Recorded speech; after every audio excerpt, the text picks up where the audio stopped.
The Marinade. There's no O in Marinade. Let's try it one more time. Ready? 1, 2, 3. The Marinade. Marinade. Bone Marinade. The That's Marinade. The Marinade. With Jason Earle.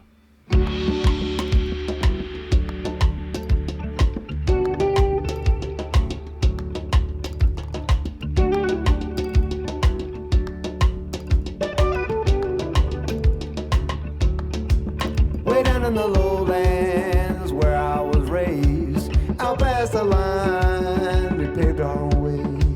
Red dirt and gravel is all I know, till I made my way where the big trucks moan.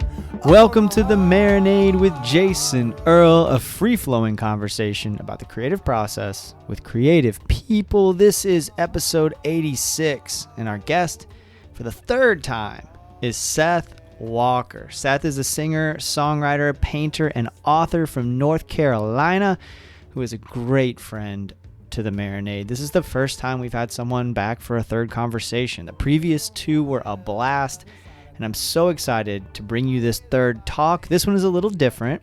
First of all, instead of focusing on music, Seth and I talk about his book, Your Van is on Fire, which I highly recommend. I've mentioned it on the show before. It's part memoir, part reflection on his impressive career, part art gallery. It's just a delightful read, and you can get your copy at sethwalker.com. The second reason this one is different is that for the first time in Marinade history, we invited our Patreon patrons to be a part of the show. Jen Ross, Peter Haraldson, and Zach Schultz are all a part of this conversation. So Seth and I talk for a little while, and then our friends, Jen, Peter, and Zach, start to chime in. It was so much fun to share this process with people who have been a part of the show since the beginning, including Seth, who was one of our first guests almost 4 years ago. I want to shout out the 3 Patreon patrons for a second. Jen Ross is a photographer based in Sanford, Florida. Jen has been a dear friend and collaborator for years. Check out her work at jenrossphotography.com. You can also find her on Instagram, Twitter, and Facebook. Peter Haraldson is a dear friend who I've known since 2012 when we worked together. Peter is one of the smartest and funniest people I know. He's an educator in Minneapolis, Minnesota. I mentioned how smart he is. Well, he's smart enough not to have any social media to my knowledge. And Zach Schultz is a good friend of the show, also up in Minnesota. Zach has been with the Marinade since almost day one. Zach is a family man, a champion for good music, a hard worker, someone who has become more than just a fan. He is my friend, and I'm so grateful to have shared this with him. All right, before I get too sappy about these wonderful folks, everyone, let's get to my conversation with Seth Walker.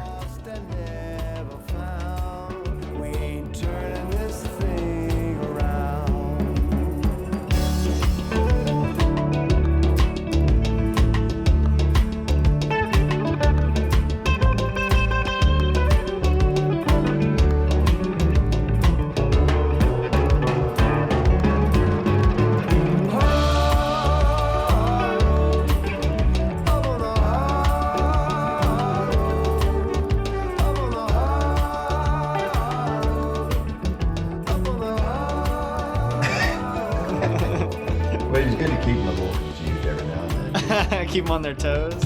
Got to. Yeah. All right, let's get into it, man. All right. Your van is on fire. Yeah, dude. And love the book. I poured, I just flew through it as I expected I would. Cool. So let's kind of talk about the big stuff. And that, first of all, why? You know, what made you sit down and do it? Well, I'll tell you this, it definitely wasn't planned. It wasn't, even, a couple months in, I didn't realize it was going to be a book. Honestly, I was just, like we all were, just, trying to reinvent ourselves. And, I was just staring out my window and, and I guess through the years, I would do some essay, like not essays, but like little journal entries or, I remember, I mean, obviously songwriting and poetry are kind of parallel somewhat. So through the years, I would just kind of dabble in it. And I just, dude, it was so cathartic to sit back there and have a new outlet, a new muse that was um, long form, albeit short stories.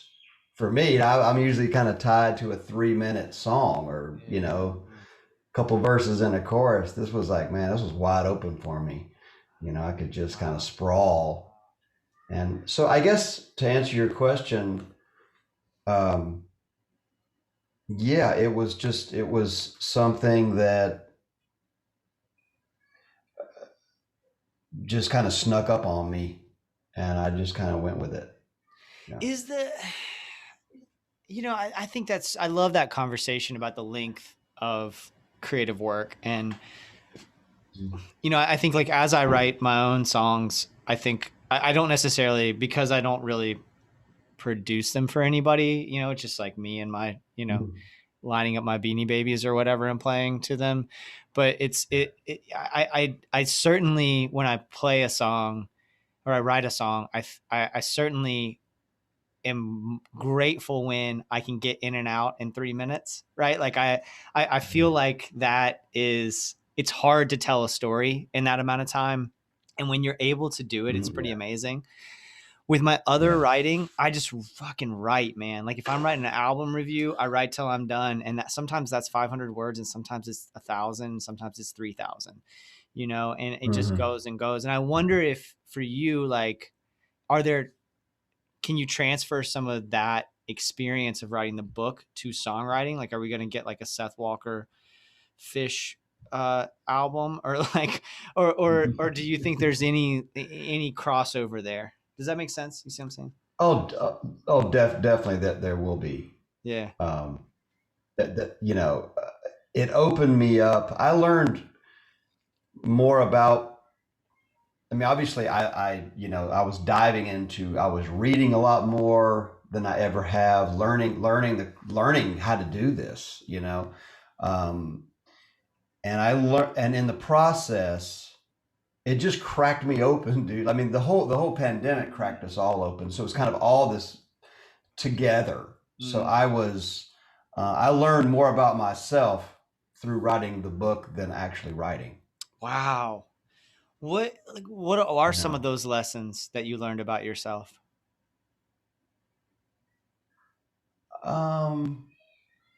Well, I guess a big one is, when you do, I've been doing music for such a long time. It's like, 11 albums deep or something. Yeah. Yeah. And since the 90s, right? I mean, your first record was like the late 90s, wasn't 98 or something? 97 was 97 was my first album. Damn, dude. I mean, I've always tried to test myself and, step out to the skinny end of the branch and, see where my, limits were. But at the same time, you can kind of trap yourself into things that work or things that you think will be good for an album that maybe doesn't quite speak to you or something. I mean, with all kinds of pitfalls and traps you can do in the creative process. That's not a mystery. We all suffer with that. But having something that I had no preconceived notion of what this would be, or what the reader would they're not anticipating. They don't know what this is going to be. Yeah. So I learned. It kind of reminded me of why I started playing music in the first place. That beginning, the story of Your Van Is on Fire was like, I had this, it was like my first gig. like Yeah, that yeah. that feeling of discovery, and that I did feel that in the writing of the book. Um, it was discovery in so many ways. That's so exciting, Seth. Like, and by the way, there's a little bit of popping. I don't know. It seems like maybe when you get I don't know where the perfect distance is, but like maybe a little Okay. further away. Um, Okay. Cool. the That's so exciting. I mean, to have been doing this creative work for so long, and clearly, like, it's not as though I mean, you love the work. You love like, you and I have talked several times, and I've seen you play live. You can't fake that shit. I mean, the way your presence on stage and the way that you connect with an audience is one of my favorite things about the work that you do, and you do it better than just about anybody I know in terms of like you on stage connecting with the audience and having this communal experience.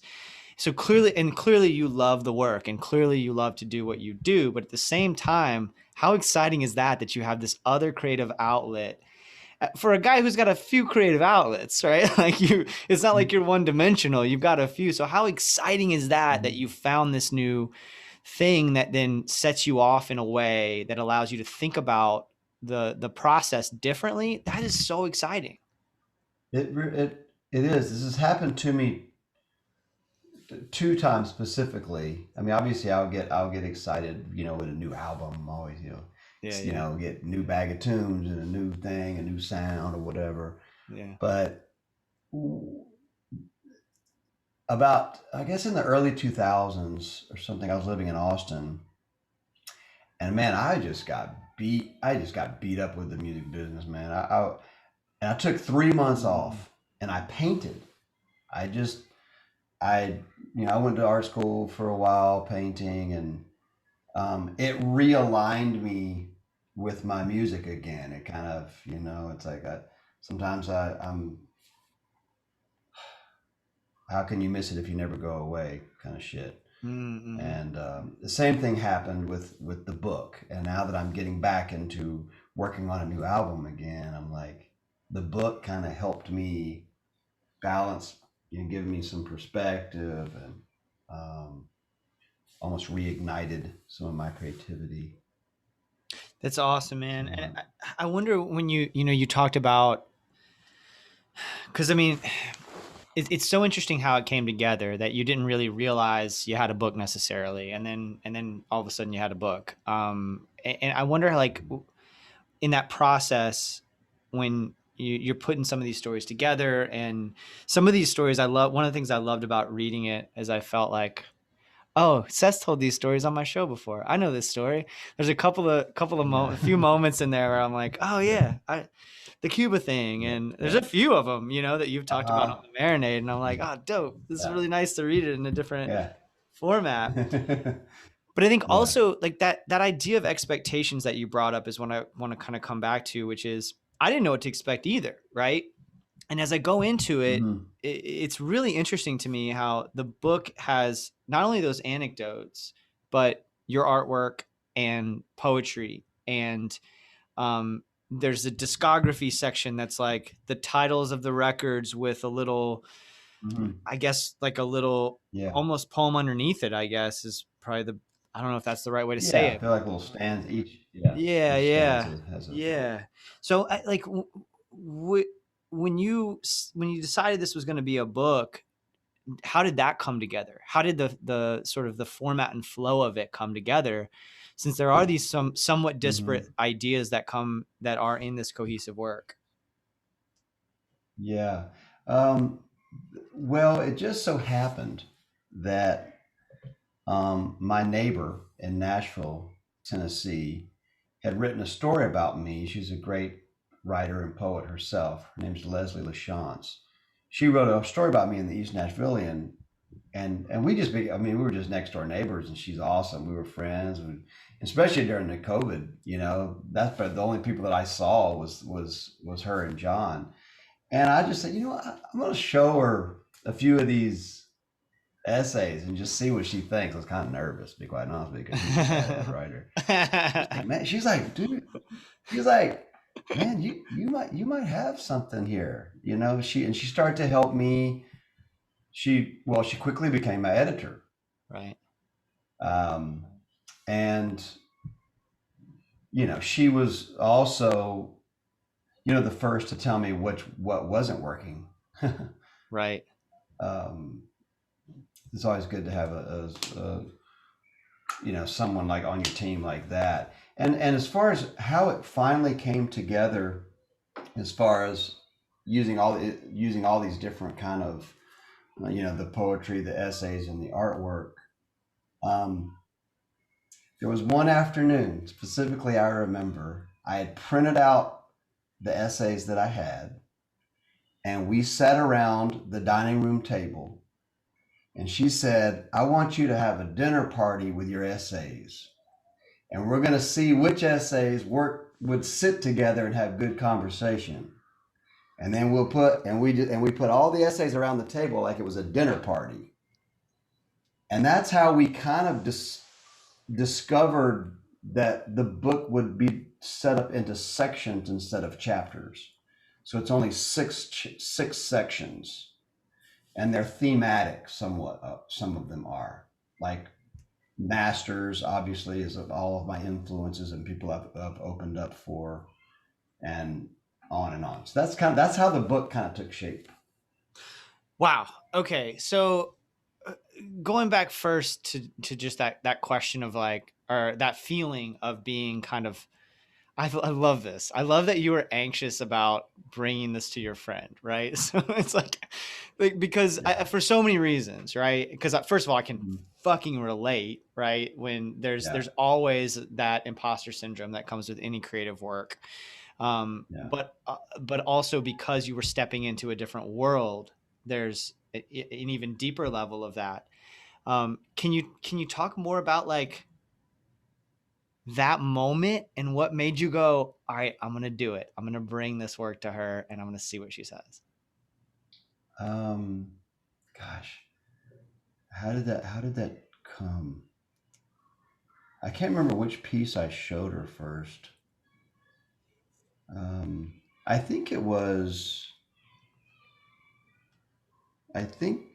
oddly, actually the first piece that I had was one that I had written a long time ago called 66 Miles to Laramie, which is a crazy ass tale about a gig I did out in BFE, Wyoming. And it was just more of a funny tale, but it was pretty, I thought it was put together pretty well. And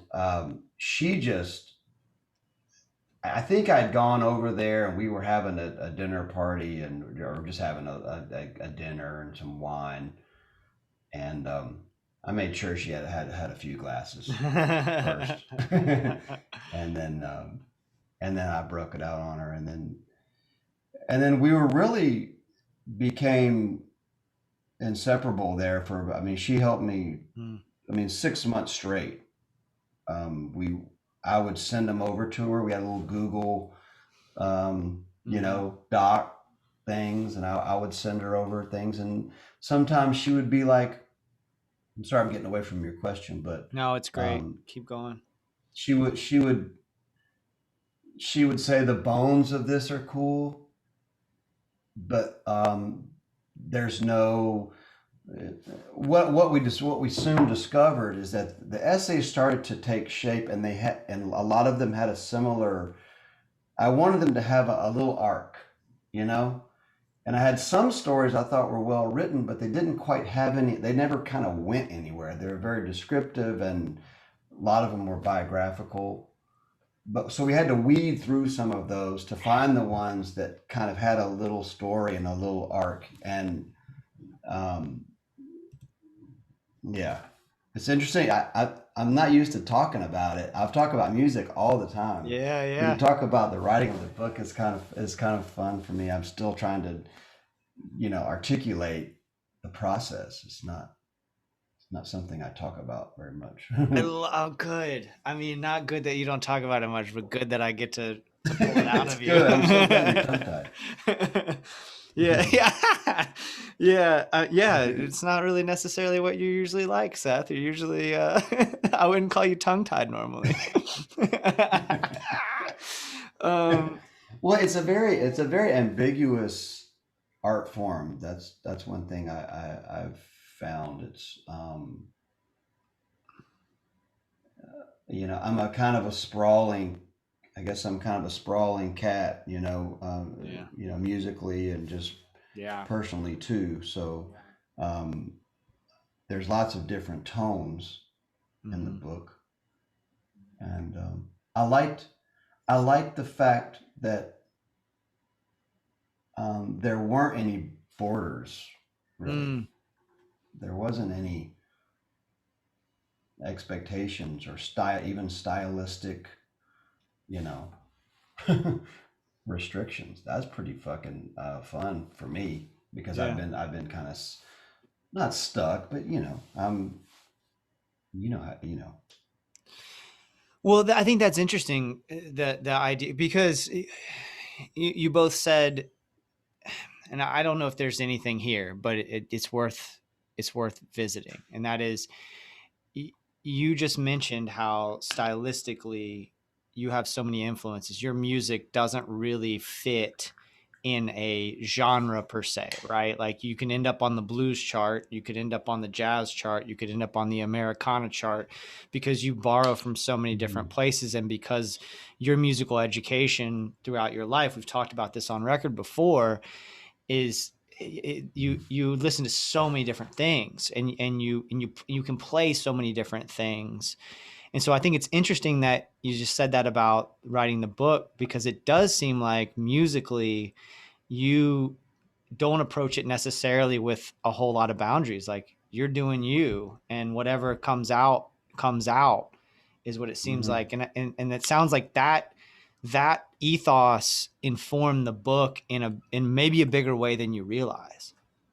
I think you're right for sure. Um, uh, I think back on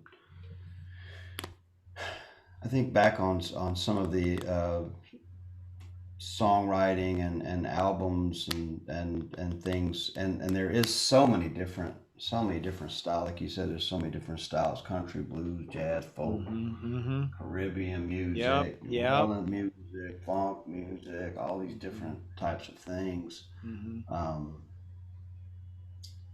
And I think just, I mean, obviously I've been working with the written word all these years. I mean, I'm a songwriter, so I am a lyricist. Right.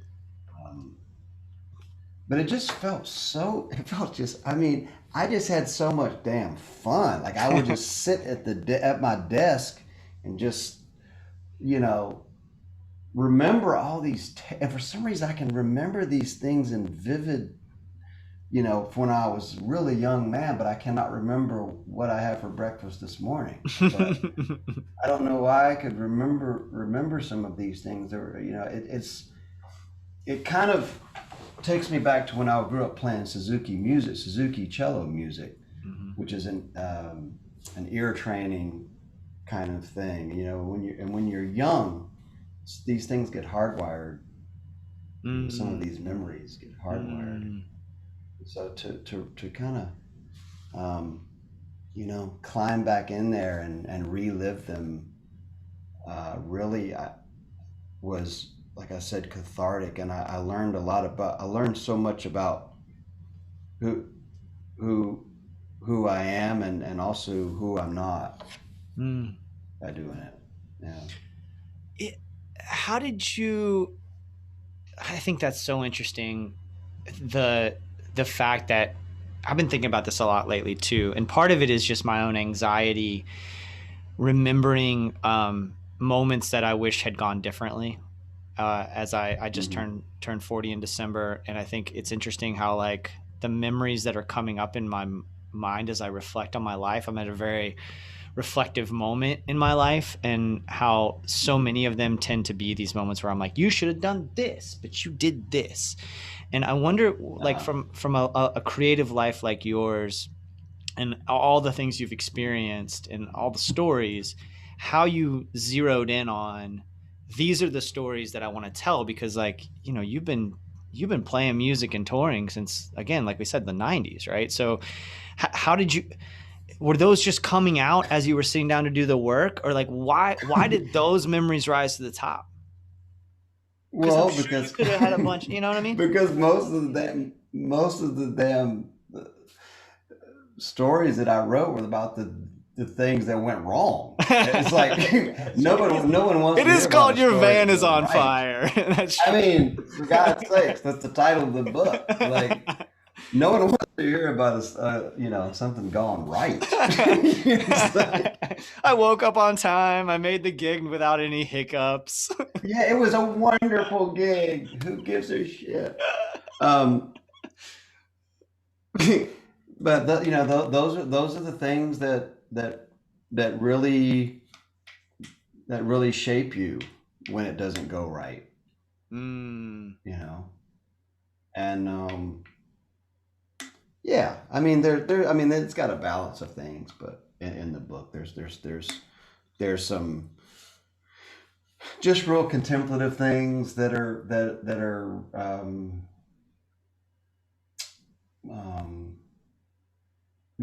that were kind of artistic to write and you know, I guess poetic in nature, but a lot of it is just about these wild ass characters that I've met through the years, and I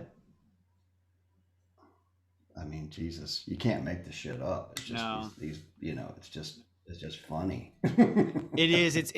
Your life story is so interesting to me, and I think we talked about it last time we recorded, and you talk about it in the book.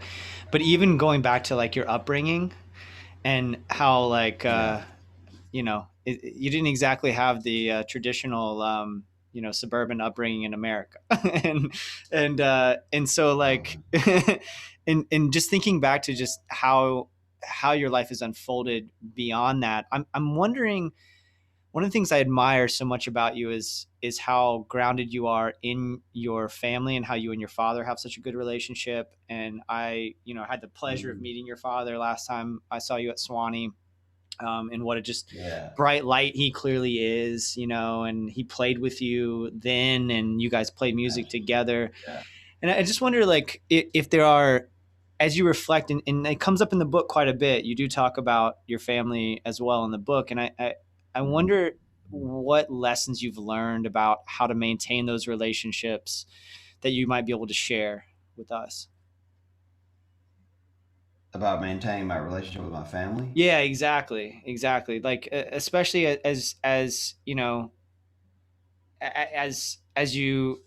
age, as your father ages, as the the world changes, how much, as much as it has over time, like what relationship lessons you can maybe impart that you've learned. Yeah. Well, I mean, I think the whole COVID thing, for starters, realigned us with what's important just in general, generally speaking, and for so long, I was in that big ass white van sitting in my driveway, just driving tunnel vision for years, 15 years of touring, and I didn't get to spend a lot of time with my family as an adult. Yeah. Gigs just always took precedent. Mm-hmm. And I do kick myself for some of that. I missed out on a lot of special times with them. And COVID kicked. I'm actually living in Asheville, North Carolina right now. Okay. I moved from Nashville right before Christmas.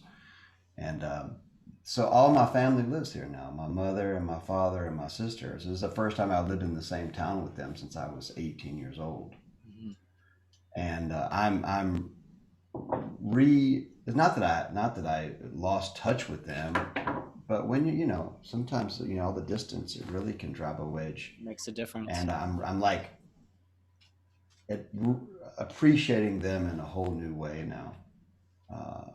Obviously, proximity wise, I could actually spend more time with them. But writing the book and going through the change, all of this, an end of a relationship that I was in, all happened at the same time I was writing a book and moving here. Wow, that's a lot.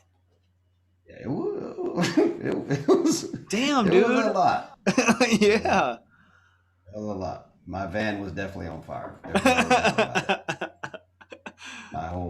Yeah, how everything was. how do you keep doing, and I know you, if I'm not mistaken, you've been writing new music too. Like, how do you, that's a lot, man. Like, let's acknowledge first of all, that that's a ton, and I know a lot of us have gone through that, you know, in the last year and some change in different ways. But how are you still creating at that time, creating to the point where you finished a book? Like, what kept you going there? How did you stay grounded in those moments?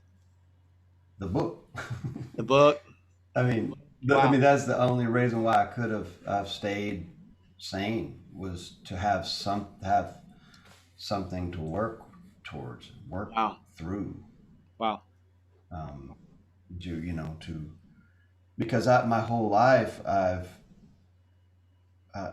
had, I don't know what it is. I guess it's some kind of, you know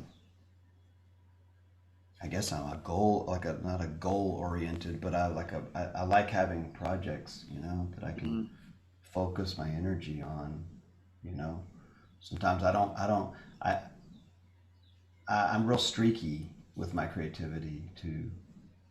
Um, but I guess to answer your question, yeah, man. Um, I just put all of the heartache and all of the unknown and the just into the art. I'm so thankful that I have that Mhm. outlet. A lot of folks don't have that to pour themselves into. So I'm very thankful for that. And yeah, it was rough, but shit, it wasn't. You know, I didn't get sick, or none of my everybody. Luckily, everybody in my family, nobody got COVID or anything, so it could be a lot Mm. worse. Hell yeah. Yeah. Yeah. No, it's, yeah. Again, like we talked about before we really started this up, like just how fortunate I feel that I don't know how the fuck I didn't get it. Like my I was teaching. my my partner was a bartender the whole time. Florida was just wilding out the whole time. Like, I don't know. Oh, well, the good. I mean, that's the cool thing about Florida. There was never any COVID down Yeah, there in Florida. yeah. Yeah, we didn't have to worry about it. That's what I love about that state. I love about that state. we just don't we don't we don't have to worry about reality. We don't have to. We live in the tropics, Yeah, baby. Yeah. works for me. I want to go back But to. I really need. I Go ahead. needed it. I needed it. I needed the stop. I was on a flaming hamster wheel of doom, uh, Uh, and I just needed everything to stop. I mean, and I just needed to address so many things, and I'm still in the process of doing such things. But I definitely needed the spotlight. I needed that. It was like a microscope for all of us. yeah. Yeah. Do you feel comfortable talking about any of the things that you needed to address that you have been able to work on? Absolutely not. No, I'm just Okay. kidding. I'm just It's fine if you kidding. don't. It's fine if you don't. Or if you want to say Oh it and then we God, cut it out and only Jen and Jason, Peter Jesus hear Christ. it. I can Good always Lord. edit, baby. God, you're pushy. You are so fucking pushy. Yeah, Um, Verlin Thompson said to me, he said, "I if I ever get accused of a crime, I hope you're not my interrogator." He said that about me. oh, good God. I mean, I was. We really don't have to if you don't want to. I'm trying to. I'm trying to articulate it too. Like, um, I guess one thing I'm definitely working on is I've been so communicative through my music through the years, and I try to really, emote through it and be open to the audience, be open to the muse. Um, but sometimes I feel like I I wasn't communicating with myself very well outside of that, Mm. and I wasn't. I would almost, I mean, the whole art form is kind of this funny. Um, it's like I was watching this Duke Ellington thing today, and they were saying, um, he was like, "How do you come up with your ideas?" He goes, "Oh, I'm a dreamer." And the guy goes, "I thought you were a piano player." He goes, "No, I'm not a piano player. This is not piano." And he was sitting at the piano, and he said, "This is dreaming." Jesus. He's just, he goes, "This is not playing the piano." And sometimes it's like when you're in this creative state and you become you're essentially dreaming, Mm-hmm. and you're in a completely alternate state, and it can be very tricky to navigate what is where your center is.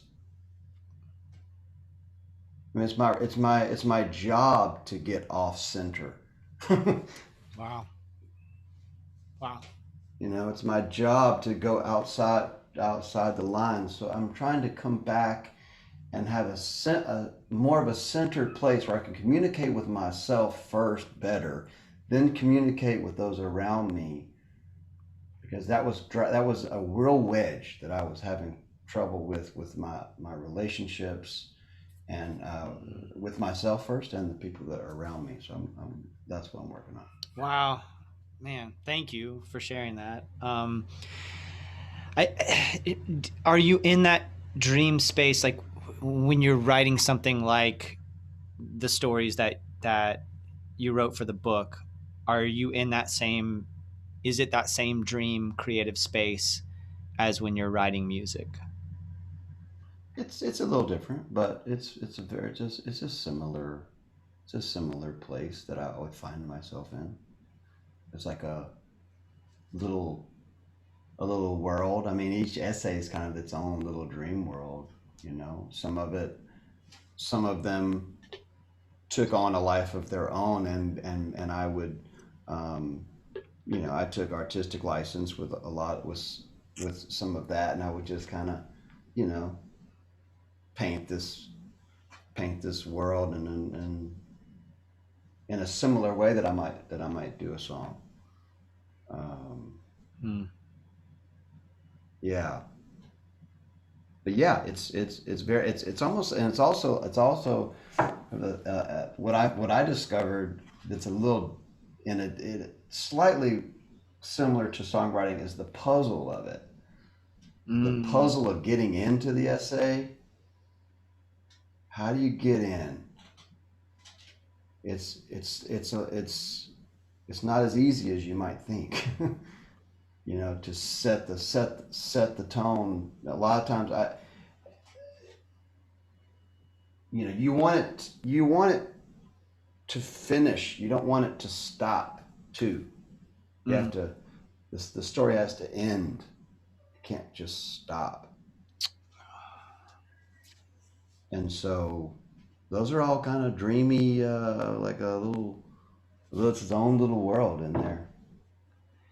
Yeah, that, and how much of understanding where it ends but doesn't stop, how much of that is you kind of intuitively knowing what that feels like, and how much of that is the influence of, say, Leslie, who's editing the work?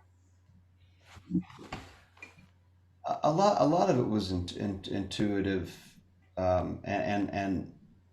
and a process through writing. You write, you rewrite, you write, you rewrite, you read, Mm. you read it for Leslie. She reads it back to me. We find out what flows, what doesn't. Mm. And the more you do it, and the more essays that I wrote, the more I learned. It's just like songs. It has to have Mm. it does have to have some fundamental foundations. Um, Mm. I feel. Uh, I learned a lot as well by watching Masterclass. I watched, Billy Collins did a tutorial on poetry, who I completely fucking in love with his work. I don't know if you guys know I him, don't but know. oh God, write that down. Billy Yeah, Collins. I He did. is he shaped a lot of the book. David Sedaris is a huge. I'm a huge fan of Sedaris. Yeah, he's great. Um, what's the other guy's name? Revisionist history guy, Malcolm Malcolm Gladwell. Gladwell. Yeah, he did a master class. So I would study. You know, as I was doing this, I was studying and of course reading more than I ever had before, and I started to learn little, you know, a little puzzle. That's amazing. And so when you're reading that kind of thing, are you looking at it from are you approaching it differently now that you've written this book? Like when you consume the written word, is there a difference in the way that you look at it now? There is. Yes. For damn sure, man. That's so interesting. Can you Yeah, say it was pretty wild, man. I mean, writing this book was insane. I mean, it like possessed my ass. It just took me over. It just took me over. Wow. And I gained so much respect for writers. Yeah. You know, I think about writing a novel sometime. I'm like, holy shit, that would just be, you know, writing a 2-page essay is one thing, but threading a whole novel together is a completely other. That would take some serious patience, and Yeah. obviously, yeah.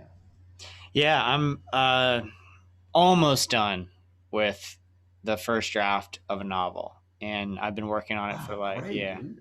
yeah. Thank you. What's it called? I don't know. I don't know what the title is gonna be. I think it's a great title. Yeah, I don't know. I don't know, and I don't know. Here's the other thing, Seth. Yeah, that's why I kind of wanted to probe that question about like showing it to somebody. I Right. don't know if I'm gonna show it to anybody. Like I want to write this thing Oh, come on. and I want to finish it, but I don't know if I'm gonna show it to anybody. And everybody says what you just said, right? Everybody's like, "Well, just fucking put it out there." And it's the same thing with music, right? I was talking to my buddy about like I want to make a record of my songs, and I was talking to my buddy about it, and he was like, "Yeah, I'll produce it. Let's do it." And as I was talking to him about it, I was like, I don't know if I want anybody to hear this. He's like, why would you not? Well, who cares? Like, put it out there, let it go, you know, do the thing. But there, you know, I don't know. But anyway, I'm almost done. And Well, with the first draft. that's natural. That's natural. It isn't, but isn't It's, it right? Like, that's just part of the thing. Sure. It is. I mean, I cannot tell you that I was not like a little nervous about releasing this. Yeah. This, you know, I mean, it's a whole other genre of. It's not music. Yeah. You know, and that's. But it was very. It gave me a jolt, you know. It was I was excited to test my boundaries and whether it to see whether it landed on its feet or not. I mean, I guess that's part of our of the whole journey, you know. It's about the gigs that don't go right. Wow. Yeah, that's great. Life is about the gigs that don't go right. Right? I mean, it really is to some extent, right? I was talking to my sister-in-law today. I'm officiating her wedding in a couple of weeks. And so we were kind of making like, you know, final plans. And I was talking about how things are right now in my life. And I was like, man, things are fucking great right now. And my anxiety brain immediately goes, well, what's going to go wrong? Be on your toes for what's going to go wrong. But what a terrible way to look at it, right? Like, how about just accepting that, hey, you've been making some good choices. Your life's going pretty well. How about just accepting like the universe is giving you some good shit right now, and let's just soak it in. Yeah. Oh man, It's balance. the gig It's doesn't all have about to the go balance wrong, too. you know, but if it does, learning from it and then having the story is pretty cool. Well, it's interesting because since I've written the book, I've gotten hired for a few guest essays. I got hired for one for Relics magazine, to do Cool. some essays. Another one, and one of them was write an essay about just about my relationship with the music business and how, and advice I would give to a young musician coming up in this thing. And Mm. my kind of theme of the essay was about bend and you shall be straight kind of things. Like you can't be rigid with it, and when things do get wobbly, you know, bend, you know, Right. and that's the only way you're going to be able to keep going, Right. uh, in art or life, right? It's just, you know, yeah, because if you force it, shit ain't gonna work. And isn't that the truth with everything? I think that's a transferable lesson to just about anything. If you're trying to force it, and if you have to Yeah. force it, it's not going to work, right? Like, Zach just came in, and I'm sure Zach could attest to like, if you're Zach does a lot of work, lot of labor, and like if you're trying to force that that screw into a place where it ain't gonna work, or like trying to force whatever that thing is, it's so true. It's such a transferable thing to just about It is. anything, It right? is. It is. Yeah. Yeah. And I mean, there's sometimes I'll do these gigs and it's like, I can't, it's not the, whatever, the chi is not aligned and the flow is not happening. And I'll just try to press down on it and force it to happen. And it's just so counterintuitive, Yeah. I will say, um, I've had this happen in songwriting. I've tried to press down on songs, trying to squeeze out lyrics, and it always doesn't seem to. It makes it more difficult. And I know that there's a fine line between work ethic and flow, and Yeah. Yeah.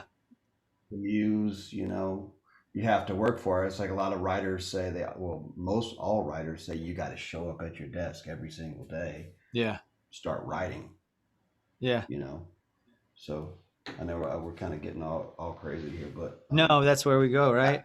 yeah, That's what I hoped. yeah. And I think it's interesting you brought that up, because I was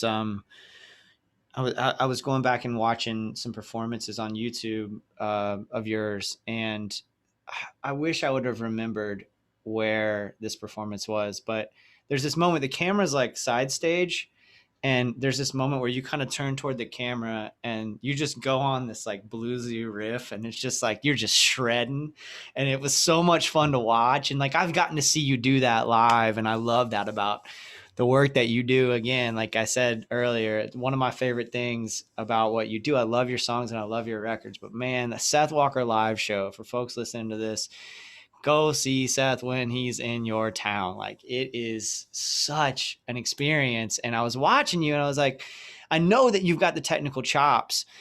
And then there's also this, like, you were lost, man. In that moment, like on that video, whatever it was and whatever you were doing, you could see that there was a difference. And, I don't know that I even have a question other than just to say, like, it's clear that you work on that balance between both the sort of technical aspect of things and also the getting lost in the dream, like you talked about earlier. Yeah, yeah. It's a very tricky thing. Like sometimes I feel like I'm too far on one, on either side of that. I get too I get analytical, and I'm choppy. I'm thinking about licks. I'm thinking about, Mm. and then sometimes I go the opposite way. It's just what's so amazing about these the legends like Duke Ellington, these or Charlie Parker or Miles or somebody like this who have this just immense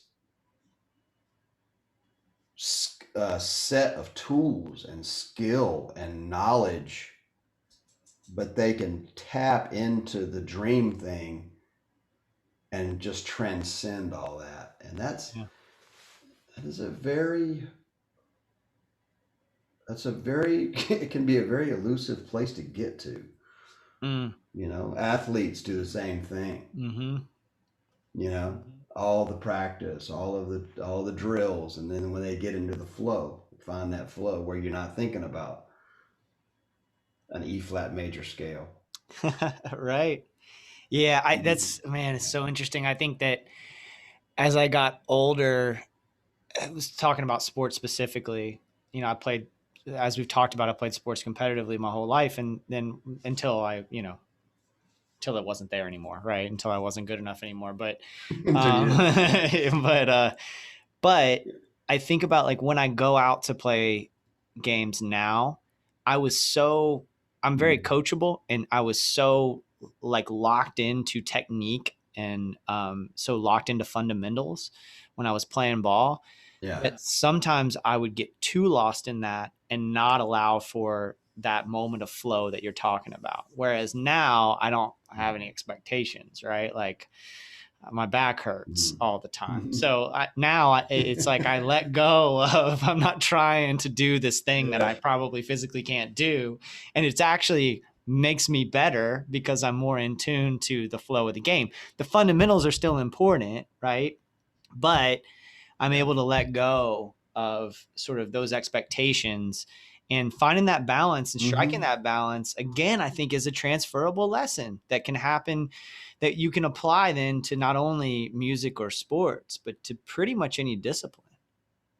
Yeah, man. I mean, and expectations is an interesting word to bring up, because I what's kind of odd about when COVID hit is that when I was on the road for so many years, um, I don't know, I would get there's just sometimes I would get on stage and the whole day was just so fucking hectic, and expectations of what this show is supposed to be, and people are coming in, they're paying the money, and I've driven 400 miles or more, and I've set up the gear and dealt with some crazy ass sound man, and then set up the merch and try to find some food, and then find that flow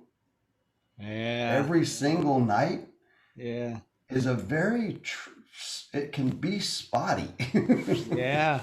It can be spotty. And when COVID hit, I would be doing these live shows, whatever, Facebook, Instagram live. And even though I hated missing being obviously in the presence and in the energy, sharing the space with my fans, I did learn to relax more when I sang. You probably don't hear this. You probably don't hear people saying they actually enjoyed doing live streams very often, but it was a lesson for me, like an exercise, and to try to get my spirit and my nervous system relax. And I think when I get back out on the road, I think I want to try to keep that in check along with my expectations. Man, what a lesson. What a great lesson. And that was a good one. Huh? Yeah, I hope that we all, I've said this in different forms, but I hope that we all carry those lessons that we've learned during the pandemic into the post-pandemic world, if that ever exists, right? Like Florida's trying hard not to let that be a thing, but hopefully we get back to somewhat normal, and and we can go back to these, also rethinking the way that we're approaching certain things. I've learned so many fucking lessons, man. I mean, just Oh, like yeah. all the things about the show, like it's been the best year for the Marinade. And part of it is because I got out of my goddamn ego and I went, let's do Zoom calls and let's reach out to people and, not worry about, yes or no. And let's go for it. I just booked Willie Vlotton. That was my big announcement for everybody. I think I already DM'd a few folks, but because I got too excited, but vomiting it out now. Just booked Willie Vlotton, who was like one of my all-time creative heroes, and he probably would have That's said great. yes 3 years ago, right? But I was like, I don't do phoners. I catch up in person. Like what a stupid attitude. Yeah, right. Like like I probably missed out on God knows who. I hate even admitting this, but I think I missed out on David Byrne because I didn't really want to do a phoner. And sorry, everybody. God, dude. I was just kind of standoffish about it because I didn't want to do a phoner, I'm bleeding for you guys right now. Yeah, so stupid, man. Just like, what? Who do you think you are? You could have had David Byrne on a telephone, whatever. It doesn't matter. If he wanted to do it like via Morse code, I'd learn it, now. Oh yeah. Now you got to have Seth Walker. I keep going back to the well, baby. This is your third appearance. You're the first third time. Yeah, you're the first third time guest. Wow, shit. Yeah. Damn. Yeah, Wow. pretty Dude. cool. Cool. Thank you. So I want to open it up. I want to introduce you to all these wonderful people too, Seth. So that's Jen Ross under the Patrick Hagerman label there. Sorry, I am not Patrick Hagerman. And that's Peter. And that's Zach. Hey, Peter.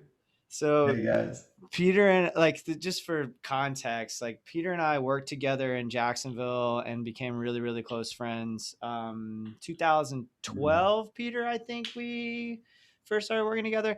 Yeah. That sound right? Yep. Jen and I met in the photo pit at Swanee while Brandy Carlisle was playing, and then went on to work together on creative projects.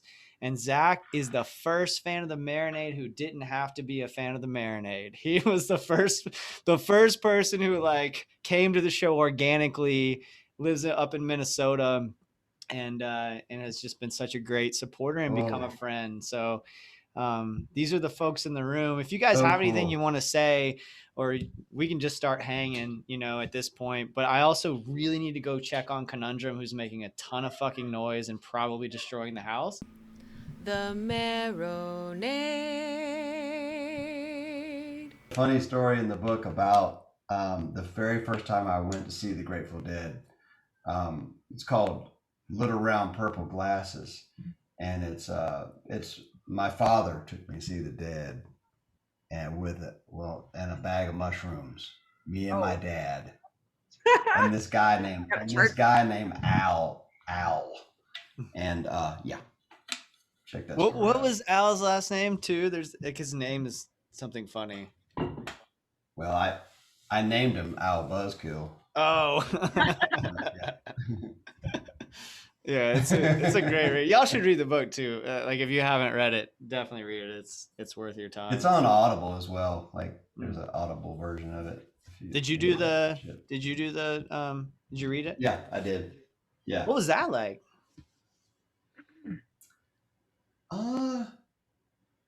At first it was a little weird, but yeah, I started to really enjoy it and get I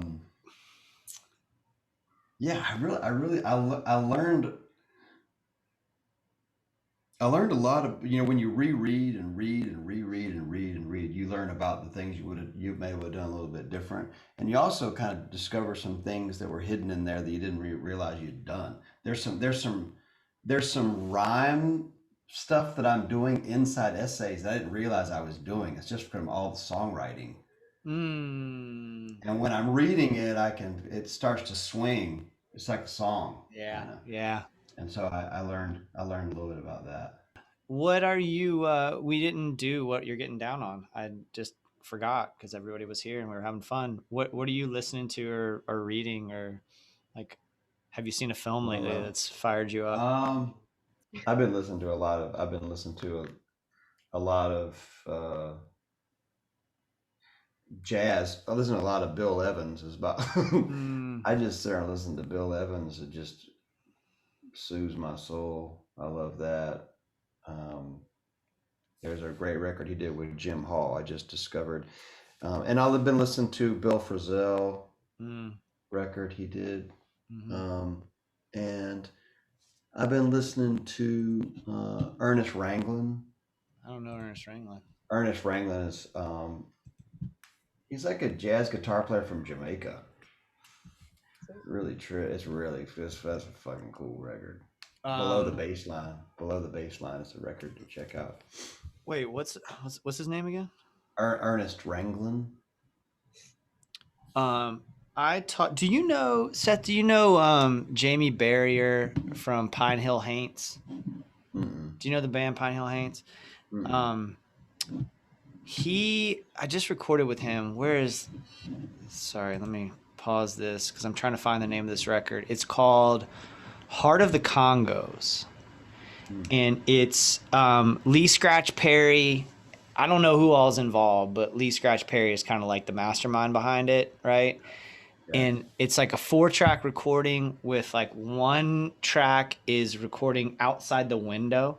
So there's like a cow mooing and there's like the rustle of the palm tree and shit. It's just like the coolest record I've heard in so long. And he was going through, it was a really cool experience. He's talking about his new record, Jamie was, and he was like, this is the record I was listening to when I was writing this song. This is the record I was listening to when I was writing this song. And he kind of went through each one. And one of them, he paused on it and he was like, this is the shit. Like, listen to this. No matter what you're into, you'll be into this. But Heart of the Congos. Heart of the Congos. Yeah. It like has had my attention. I just haven't stopped listening to it. And you know, like island music for me is hit or miss. I need somebody to curate it for me, right? I need somebody. I'm with you. As far as reading and stuff goes, it just so happened when my whole world exploded and I left Nashville and I moved to Asheville. The house that I'm currently living in, what belonged to a friend of my sister's that she plays violin with, and her mother lived here. And her name was Eileen Vonkenstein, and she died about 2 years ago. But she was a prolific poet herself, and she was a psychiatrist back in the 50s. She wrote 4 books, 2 of them in Italian. And so I have in that bookshelf back there, I have every classic piece of literature ever written. William Blake, Shakespeare, Yeats. Wow. It's all staring at me.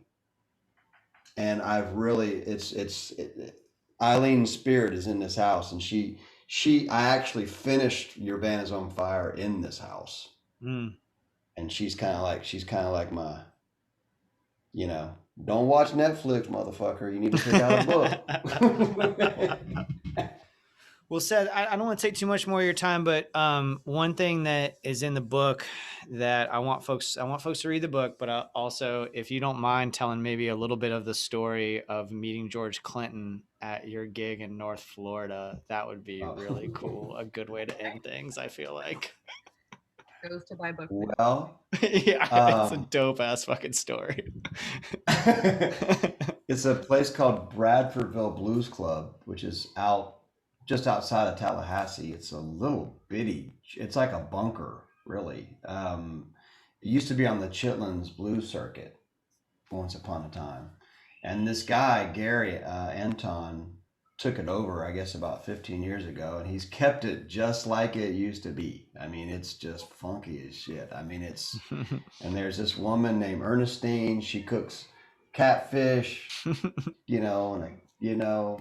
they have a bonfire, and it's just a very homespun thing. And I've been playing out there through the years, and I'm take a break, getting ready to go back on stage, and the owner goes, "Hey, Seth, George Clinton is here." I was like, what are you talking about? he goes, yeah, George Clinton. He's sitting right over there. And I was like, and I looked over like, motherfuck, that is George Clinton. And he's got like his wife and his kids or something there. I'm like, holy shit. Like I'm like, I can't believe this. And I start the second set and he's hollering at us like, play that shit, boy. Play it. Play it. Play it, man. I'm like, oh my God, this is crazy. And he's got this giant hat on. He looks so cool. And he gets up and he kind of waves goodbye, you know. And I'm like, dang, man, I was wanting to meet him, you know. and I finished my last song and I kind of went out there to see if I could get some catfish. And I see his wife waving me down. She's like, Mr. Clinton wants to say something to you. I'm like, oh shit. And so I go over there and he is leaning in his Cadillac, an Escalade. And he's leaning way back in his, you know, and he's holding my vinyl. He bought my album, my vinyl record. That's awesome. And he's holding it. And he's like, hey, little brother. He's like, you play the shit, man. He said, you a new kind of blue, man. You a new kind of blue. He goes, will you sign my record for me? I'm like, oh, I didn't know what to say. I was like, well, I mean, what do you sign? Yeah. What do you inscribe to George Clinton? You know, like, keep up the syncopation. Love all the funk, George. I don't even remember what I said on there. Just write Atomic Dog. He was so he was so kind to me. And you know, one can only hope that maybe my record is spinning in the mothership. That's amazing. Do you remember which record it was at that time? It was Sky Still Blue. Oh, Sky Still Blue, yeah. Okay. Man. Yeah. That's an amazing story. That was my brief run-in with George Clinton. That's so dope, man. Seth, thank you so much. This has been as much fun as I thought it would be. Maybe more. Appreciate it, Jason. Nice to meet all you guys. Yeah, nice to meet you. Yeah, nice to meet you. Can't wait to read your book. Yeah. Get the book and let's all get together, man. Never found. I can't turn this thing around.